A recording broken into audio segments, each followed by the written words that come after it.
Hello and welcome to Shriram साईएएस। देखो, एक रिमार्केबल डेवलपमेंट सामने आ रहा है दैट मिनिस्ट्री ऑफ डिफेंस ने प्राइवेट सेक्टर्स के लिए एक बड़ा डिसीजन लिया है कि अब वो डिफेंस मैन्युफैक्चरिंग में पार्टिसिपेट कर सकते हैं। अभी तक हम जानते थे कि नॉर्मली जो पीएसयूज होते थे, चाहे बात आप ऑर्डिनेंस फैक्ट्री की कर लो या फिर बीडीएल जैसे भारत डायनामिक लिमिटेड, ये नॉर्मली मैन्युफैक्चरिंग में इन्वॉल्व रहते थे, लेकिन अब प्राइवेट प्लेयर्स भी यहाँ पर इन्वॉल्व होंगे। और ये किया गया कैसे है, तो यहाँ पर कुछ अमेंडमेंट्स लाए गए हैं on revenue procurement manual and defence procurement manual. Okay, अब जिसमें होता क्या था कि पहले हम देखते थे कि एनओसी लेना पड़ता था पीएसयू से, तो अब इसकी नीड यहाँ पर नहीं पड़ेगी। ओके, तो एक तरीके से रेगुलेटरी मैकेनिज्म को काफी ईज आउट कर दिया गया है प्राइवेट सेक्टर के लिए, और ये आत्मनिर्भरता के लिए देखो डिफेंस सेक्टर में एक मेजर आप समझ लो कि डिसीजन है। तो आइए इस लेक्चर में हम इन डिटेल डिस्कस करते हैं इन सारे डेवलपमेंट को। But before that one important announcement that if you are an UPSC aspirant और अगर आपके मन में डाउट्स है आपकी प्रिपरेशन को लेकर कि कैसे इस एग्जाम को अप्रोच करना है, कैसे तैयारी करना है, टाइम पर सिलेबस कैसे कंप्लीट करना है, सब्जेक्ट वाइज स्ट्रैटेजीज क्या होनी चाहिए, या फिर बेस्ट ऑप्शनल क्या हो सकता है आपके लिए, तो इस तरह के कई डाउट्स को आप क्लियर कर सकते हैं हमारे फ्री 1-to-1 मेंटरशिप के साथ में, जिसका लिंक आपको डिस्क्रिप्शन में मिलेगा। और हमारे एक्सपर्ट्स आपके साथ जुड़ेंगे, आपके सारे डाउट्स को क्लियर करेंगे मिलकर। तो देखो, जैसा कि हमने इनिशियली डिस्कस किया कि अगर हमें आत्मनिर्भरता को डिफेंस सेक्टर में प्रॉपर्ली अचीव करना है और 2030 तक हम पूरी तरीके से अगर खुद पर सेल्फ रिलायंट रहना चाहते हैं with respect to the defence manufacturing, तो ऐसे में बहुत ज़रूरी है कि हम प्राइवेट प्लेयर्स को प्रॉपर्ली इंसेंटिवाइज करें, एट द सेम टाइम उन्हें अपॉर्चुनिटी दें ताकि यहाँ पर रिसर्च एंड डेवलपमेंट हो सके, बेटर मैन्युफैक्चरिंग हो सके, राइट। एंड जैसा कि आप देख सकते हो यहाँ पर द डिफेंस मिनिस्ट्री ने ओपन किया है missile and shell production to private sector, और ये बहुत बड़ा डेवलपमेंट है। खास करके आप देख सकते हो that the defence ministry has open the development and manufacturing of missiles, artillery shells and ammunition and ordnance to private sector so that India does not run out of the firepower in long term hostilities। जब long term hostilities की बारे में बात कर रहे हैं तो हम उस फ्यूचर के बारे में बात करें जहां पर देखो चाइना, पाकिस्तान, राइट, हमारे नेबर्स जो हैं, ये एक बहुत बड़ा चैलेंज है, राइट। एंड डेफिनेटली इस चैलेंज को हमें अगर मिटिगेट करना है तो ऐसे में बहुत ज़रूरी है कि हम अपने डिफेंस प्रोक्योरमेंट के लिए खुद पर डिपेंडेंट रहें। और यहाँ पर देखो, आप देख सकते हो दैट ये एक बहुत बड़ा पुश है with respect to self reliance और आत्मनिर्भरता है, राइट। अब देखो, जब बात यहाँ पर हम मिसाइल्स, आर्टिलरी सेल्स की कर रहे हैं तो basically this means that the private sector will be allowed to manufacture here 100 mm 130 mm 150 mm artillery shells. At the same time आपने सुना होगा पिनाका मिसाइल के बारे में, जहां पर पिनाका मिसाइल को हम एक्सपोर्ट भी करने की बात कर रहे हैं। At the same time 100 pounds bombs, mortar bombs, hand grenades, right, small calibre ammunition, इन सब चीज़ों के लिए हम यहाँ पर प्राइवेट सेक्टर को एज सच आप ऐसा समझ अपॉर्चुनिटी दे रहे हैं ताकि यहाँ पर मैन्युफैक्चरिंग और भी ज़्यादा रैपिडली हो सके, लार्ज स्केल पे हो सके, right. And this is what is the idea basically. अब देखो, एक बड़ा इंपॉर्टेंट क्वेश्चन है कि जब हम बात कर रहे हैं कि डिफेंस सेक्टर में खास करके प्राइवेटाइजेशन के रेस्पेक्ट में, तो देखो यहाँ पर बहुत ज़रूरी हो जाता है ये चीज़ समझना कि हमारा लार्जर गोल क्या है। हम यहाँ पर बात कर रहे हैं इंडिजिनाइजेशन के बारे में, राइट। तो सबसे पहले उसे हम यहाँ पर समझ लेते हैं। अब देखो, जब हम बात डिफेंस इंडिजिनाइजेशन की करते हैं तो सबसे पहले इस टर्म को समझना जरूरी है, right.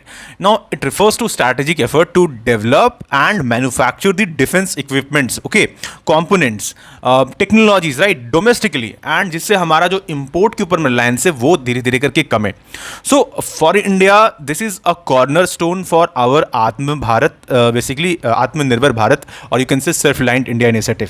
It is one of the cornerstone part, and जिसे 2020 में हमने लॉन्च होते हुए दिखा था, जिसका अल्टीमेटली एम क्या है, to enhance the national security overall, to boost the economic growth at the same time, and at the same time जो सप्लाई चेन वनरेबिलिटीज़ हैं, हम सबको पता है जियोपॉलिटिकल टेंशंस की वजह से क्या होता है। फॉर एग्जाम्पल S-400 की ही बात कर लेते हैं। आपको पता है कि यहाँ पर प्रोक्योरमेंट में कितना दिक्कत आया। इसका कारण क्या है कि जिस तरीके से रशिया यूक्रेन वॉर चल रहा था, इसने डिले किया हमारे प्रोक्योरमेंट को, और जब ऑपरेशन सिंदूर हो रहा था उस वक्त में नीड था कि हमें ज़्यादा से ज़्यादा सिक्योरिटी, डिफेंस हमारा और भी ज़्यादा मजबूत रहे, और ऐसे में S-400 एक क्रिटिकल कंपोनेंट है उसका, और अगर इसमें डिले हुआ है तो डेफिनेटली इसने हमारी जो डिफेंस प्रोक्योरमेंट की नीड है उसको कंप्लीट नहीं किया यहाँ पर, राइट। तो ये बहुत ज़रूरी हो जाता है समझना कि टाइम पर हमारी जो नीड है वो पूरी हो, क्योंकि इससे हमारा नेशनल सिक्योरिटी हैम्पर होता है, राइट। तो इस वजह से बहुत ज़रूरी है कि हम इन चीज़ों पर खुद पर ही निर्भर रहें।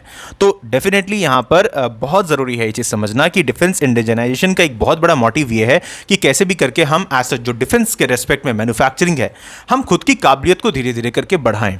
एंड इवन हम जब अपने बजट को देखते हैं, हमारा डिफेंस बजट इस साल का अराउंड 7.86 लाख करोड़ का है, राइट। ठीक ठाक है। एंड यहाँ पर हम कोशिश कर रहे हैं कि हम मैन्युफैक्चरिंग इंसेंटिव्स बढ़ाएं प्राइवेट सेक्टर्स के लिए, इनोवेशंस यहाँ पर आए, right, attract to private players, right. And इसकी वजह से यहाँ पर क्या होगा कि हम देखेंगे कि एक बूस्ट आएगा हमारी मैन्युफैक्चरिंग, डिफेंस मैन्युफैक्चरिंग में, और यही गवर्नमेंट का भी यहाँ पर प्रयास है कैसे भी करके। तो ओवरऑल देखो, हमें कोशिश ये करना है कि हमारे जो इंपोर्ट्स हैं, हम जो इंपोर्ट करते, चाहे बात आप इस रशिया से कर लो या फिर आप बात यहाँ पर इजराइल से कर लो, हम बहुत ज़्यादा इंपोर्ट करते हैं। तो इस चीज़ को, इस डिपेंडेंसी को कम करना है हमें। एंड डेफिनेटली यहाँ पर कई सारे PSUs है, लाइक हेल ले लो, Hindustan aeronautics limited, ordnance factory ले लो, बोर्ड ले लो, OFV ले लो। तो ये काम कर रहे हैं कंटिन्यूसली, लेकिन हम चाहते हैं यहाँ पर और भी ज़्यादा बेटर तरीके से वर्क हो, और इस वजह से कई सारी इनिशिएटिव्स गवर्नमेंट की तरफ से चल रही हैं। जैसे इसका एक एग्जांपल आपको IDEX दिखेगा, इनोवेशन फॉर डिफेंस एक्सीलेंस। अब यहाँ पर काम क्या है, बेसिकली इनका टारगेट क्या है। तो जब यहाँ पर देखो हम बात कर रहे हैं इनोवेशन के रिस्पेक्ट में, मतलब इंडिया की जो डिफेंस है या एरोस्पेस सेक्टर है, हम चाहते हैं कि एज सच एक इनोवेशन का इकोसिस्टम बनाया जाए, जिससे टेक्नोलॉजिकल डेवलपमेंट हो, प्रॉपर फंडिंग हो, MSMEs को फंडिंग दिया जाए। यहाँ पर एज सच आप देख सकते हो कि अराउंड इसने एंगेज किया करीब 619 स्टार्टअप्स के साथ में, MSMEs के साथ में, विद अराउंड 449.62 करोड़ फंडिंग। तो आपको ये दिखा रहा है कि ये इकोसिस्टम बनाने की कोशिश कर रहे हैं, जिससे क्या होगा कि जो मॉडर्न टेक्नोलॉजी है उसको इंटीग्रेट करना है हमारे मिलिट्री के साथ में, हमारे आर्म फोर्सेस के साथ में, ठीक है। ये इसका one of the primary goal है, right. By focusing on solution for future adoption, basically IDEX ensures that innovation ideas are not just developed but also translated into practical application here, which is very important. And यही हमारे indigenous innovation को और ज़्यादा boost करेगा। तो definitely इस तरह की इनिशिएटिव्स गवर्नमेंट ले रखी हैं पहले से, जिसे 2018 में लॉन्च किया गया था। एंड ये प्रॉपर्ली वर्क कर रहा है आज के वक्त में, इस तरह के जो भी इनोवेशन लेड आपका जो स्टार्टअप्स है उनको अट्रैक्ट करने में। Eight the same time technology development funding TDF हो गया, DRDO के द्वारा बैक्ड है। इसमें भी आपको एग्जांपल दिखेगा कि फंडिंग अप टू 50 करोड़ पर प्रोजेक्ट है। ओके, सृजन पोर्टल हो गया, इसने इंपॉर्टेंट आइटम्स के लिस्ट कर रखे हैं फॉर इंडस्ट्री लेड इंडिजिनाइजेशन की कहाँ कहाँ हमें किस किस जगह पर एज सच हमें इंडिजिनाइजेशन की ज़रूरत है। Okay, eight the same time defence procurement manual है, 2025 में रिलीज़ किया गया था। It stream lines the revenue procurement, जो कि बहुत ज़रूरी होता है कि फंडिंग बहुत अहम होता है, राइट। और उसमें ही सबसे ज़्यादा मार्क आता है, क्योंकि जब हम बात रिसर्च एंड डेवलपमेंट इनोवेशन की करें तो वहाँ पे एडिक्वेट फंडिंग की ज़रूरत पड़ती है। एट द सेम टाइम भाई, अगर कोई प्राइवेट कंपनी है तो बहुत ज़रूरी होता है कि वो अपनी जो भी यूनिक प्रोडक्ट है यार, उसमें IPR का इशू ना हो, राइट, ओनरशिप का इशू ना हो, राइट, वो चीज़ को दिक्कत ना हो। तो इस वजह से यहाँ पर इस चीज़ को स्ट्रीमलाइन करने की बात की गई है। Addresses high cost through domestic incentives, right, वो भी एक इंपॉर्टेंट है। Now defence testing infrastructure scheme में 7 facilities approved by February 2025 for UAVs and electronic warfare. तो ये कुछ एग्जांपल्स आपको दिखा रहा है जहां पर हम कोशिश कर रहे हैं कि ज़्यादा से ज़्यादा बेटर किया जाए इंडिजिनाइजेशन के रेस्पेक्ट में। ओके, नाउ क्या प्रोग्रेस रहा है, तो देखो 2015 को जब हम देखते हैं, फाइनेंशियल ईयर 2015 को जब हम देखते हैं, तो उसके कंपैरिजन में अभी हम जब 2024 के या 2025 को देखते हैं तो उसमें ठीक ठाक हमें बेटर ये प्रोग्रेशन देखने को मिला है। अराउंड जो कि आप ऐसा समझ लो कि 2015 के रिस्पेक्ट में ये अराउंड 46,429 करोड़ के आसपास का था, वो बढ़कर 1.27 लाख करोड़ तक का हो गया है सच। मतलब हमारी जो इंडिया की डिफेंस प्रोडक्शन है ये 2.6 टाइम 2015 के कंपैरिजन में भी बढ़ी है, और 2025 के एंड तक आप ऐसा समझ लो कि 1.5 लाख करोड़ तक का एज सच डिफेंस प्रोडक्शन हमें इसे हिट करने की हम कोशिश कर रहे हैं, right. Eight the same time defence export को भी यहाँ पर ध्यान देने की कोशिश कर रहे हैं कि हम चाहते हैं by the end of as such मतलब 2025 बाय इंड ईयर हम एटलीस्ट $5 बिलियन तक का एज सच एक्सपोर्ट को अचीव करने की कोशिश करें यहाँ पर, राइट।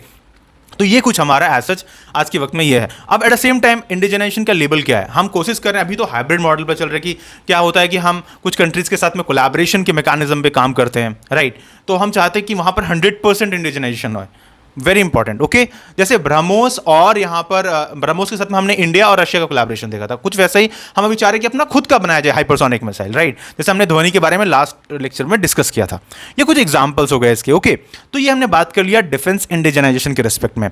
अब एक काफी इंपॉर्टेंट टॉपिक ये भी है कि प्राइवेट सेक्टर में ऐसे कौन से मेजर प्लेयर्स है जो आज के वक्त में काम कर रहे हैं और जो एक्चुअली मतलब स्कोप रखते हैं कि हमारे एज सच जो डिफेंस वाला पार्ट है वहां पर बेटर वर्क कर सकते हैं, जो डिलीवर करके दे सकते हैं हमें, right. Now here you can see first of all it is to be noted that हमारी जो इंडिया की प्राइवेट सेक्टर है ये धीरे धीरे करके एक क्रिटिकल पिलर बन के उभर सकती हैं with respect to defence indigenisation drive, okay. And इस इनिशिएटिव्स को कंप्लीट करने के लिए बहुत ज़रूरी है कि हम यहाँ पर इंसेंटिव्स तो दे ही दें, एट द सेम टाइम हम उन्हें पुश भी करें, ठीक है। क्योंकि अगर हम अपॉर्चुनिटीज़ नहीं खोलेंगे तो इससे होगा क्या कि हम अगेन पीछे रह जाएंगे।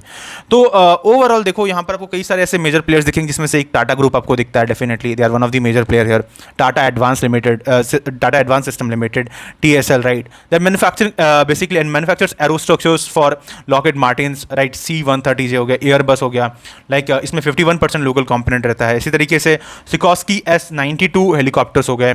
तो इस तरह के कुछ एग्जांपल्स है और टाटा के पास में है वो एज सच कैपेबिलिटीज की वो डिलीवर कर सकते हैं। लर्सन एंड टर्बो हो गया, right, they build here hulls for nuclear submarines, at the same time K9 Vajra howitzer, Pinaka rocket launchers, they invested 500 crore in Tamil Nadu facility for artillery and missile system, ठीक है, लर्सन and turbo हो गया। इसी तरीके से रिलायंस डिफेंस हो गया, okay, Adani defence and aerospace हो गया, भारत फोर्ज हो गया, right, they produce artillery weapon system, right, AGS, right, advance towed artillery gun system हो गया, एंड ₹7,000 करोड़ ऑर्डर इन 2025 इनको ऐसा यहाँ पर मिला था। तो अब दिखा रहा है कि ऐसा हमारे जो ओवरऑल जो प्राइवेट जायंट्स है, राइट, वो यहाँ पर अगर प्रॉपर्ली इंटीग्रेट होकर काम करेंगे तो डेफिनेटली हमारा जो इंडिजनाइजेशन का 2030 तक का ऐसा जो गोल है वो यहाँ पर अचीव हो सकता है। एक बड़ा इंपॉर्टेंट चीज़ ये है।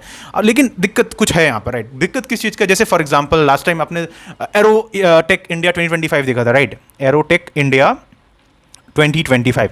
तो इसमें जो एयर मार्शल अवधेश कुमार भारती थे, इन्होंने एक इंपॉर्टेंट पॉइंट को नोट किया था that the private sector integration is crucial but slow here, okay.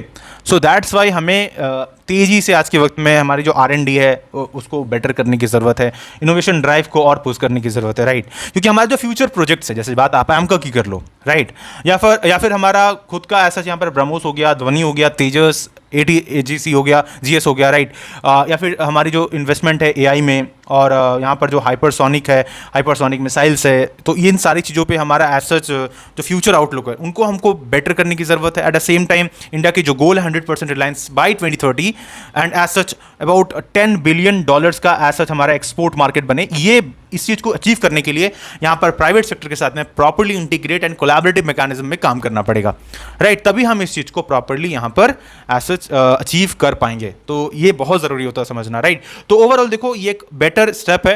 And आपका क्या मानना है इस टॉपिक के बारे में, what's your take on this, do let me know in the comment section. और इसी तरह के और भी इंपॉर्टेंट लेक्चर्स के लिए, अपडेट्स के लिए जो भी करंट अफेयर्स में चल रहे हैं, I will come up with updated lectures for you guys and for that you need to subscribe Shriram साईएस अगर अभी तक आपने नहीं किया। तो मिलते हैं अगले लेक्चर में। थैंक यू सो मच, जय हिंद।